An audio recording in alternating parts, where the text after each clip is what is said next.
Committee. My name is Maria Weingarten, and I'm a founder of CT 169 Strong. I'm also on the Affordable Housing Committee in New Canaan, and I am a member of the Board of Finance in New Canaan. I'm also a realtor. So a lot of these interests and concerns intersect for me, and I just wanted to share some thoughts that I have with you. I do have serious concerns about SB 6 and some thoughts on HB 5336 and 5335, but given 3 minutes and 7 bills that were originally in my concern, I figure I'll focus right now first on HB 5333, and if you want to ask questions, please do. So I support this study of the affordable housing appeals process. I just want to add a couple of points related to this. So 5,000 units of affordable that have been created under 830G are expiring in the next 5 years. And it grows and it escalates from there. It's 10,000 in 10 years, it's 20 in 15 years, it's another 27 in 20 years.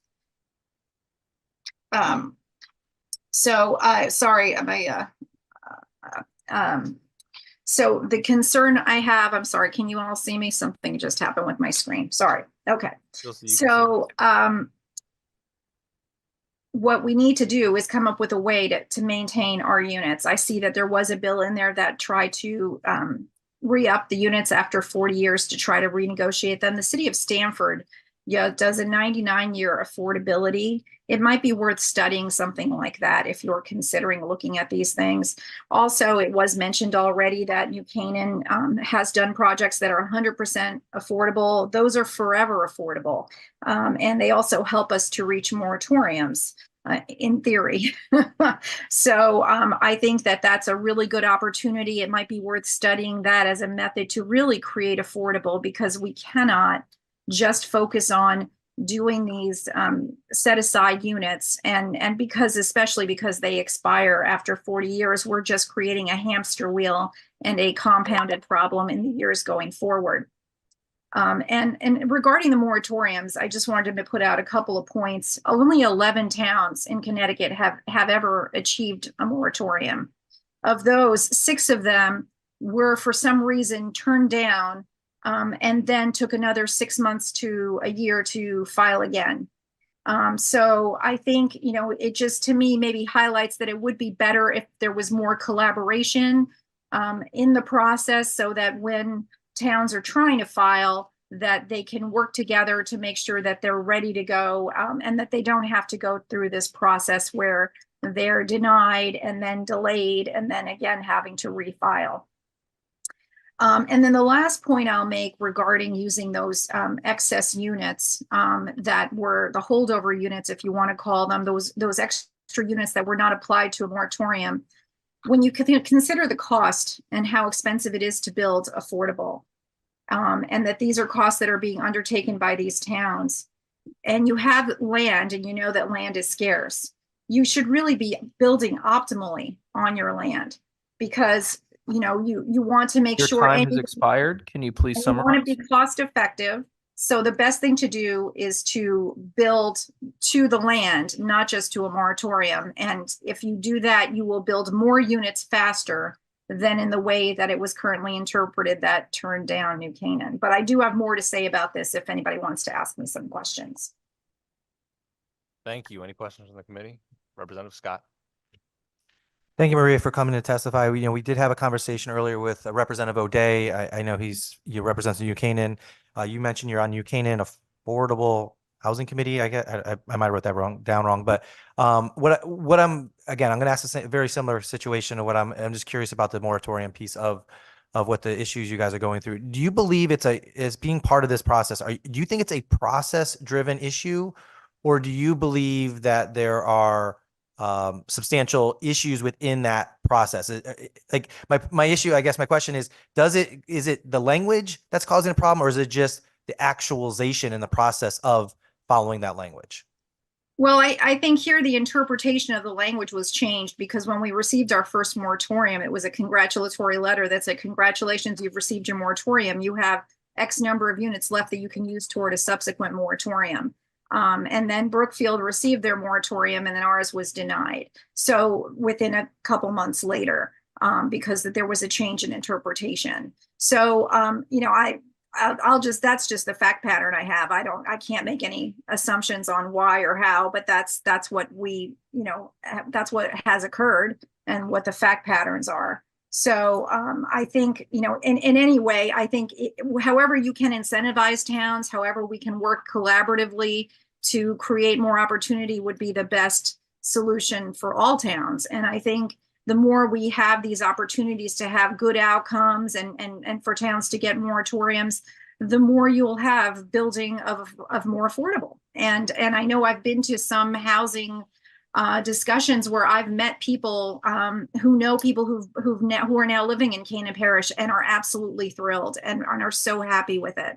So it's been a very successful, very positive experience, and I hope that we can do more of that and be more collaborative. But and I do have some more to add on that because part of the issue is funding, right? So when you look at 830G, part of the issue is that we have 4 categories for it, and certain towns, based on whatever property values are or income levels are, we don't qualify. So when you have 4 categories that are very specific, and the first category is state and federal assisted housing. So that's any of these LIHTC, these loan tax credits, these grants, anything that comes from the state or federal government.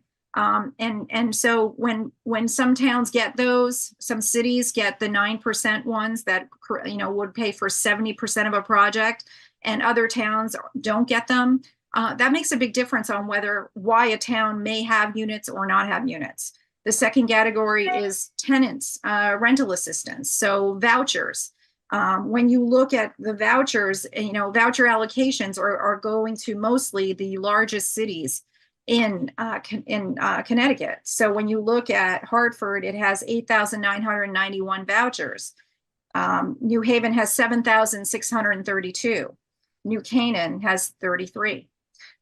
So I think you have to wonder as to how vouchers are being allocated and why, and maybe there's going to be a need to look at that and consider, if land is more expensive and housing cost is higher in Fairfield County and in other parts of the state, maybe those areas need vouchers that have higher values. Maybe they need more vouchers because it's more challenging in those communities than maybe other parts of Connecticut that are more affordable.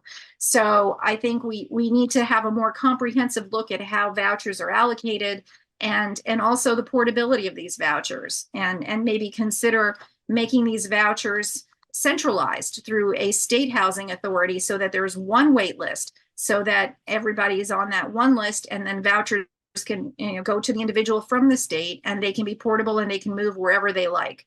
That might also help a lot more voucher utilization, which according to a recent report that I mentioned in last week's hearing, only about 50% of the vouchers were getting utilized back in 2022.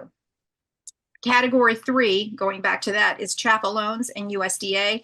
We don't have farmland in New Canaan as recognized by USDA, and the CHAFA, there's very few number of properties and income levels that qualify for that as well. So when you look at these categories and you recognize that, the only category that certain towns can use is category 1.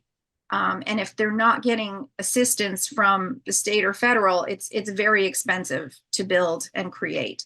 So I think this is why 830G has been such a bear, why it's been so hard to achieve a 10% threshold. Maybe it was never really intended to get to a threshold, because if you look at the 169 towns, only 12 have over 10% in that column 1.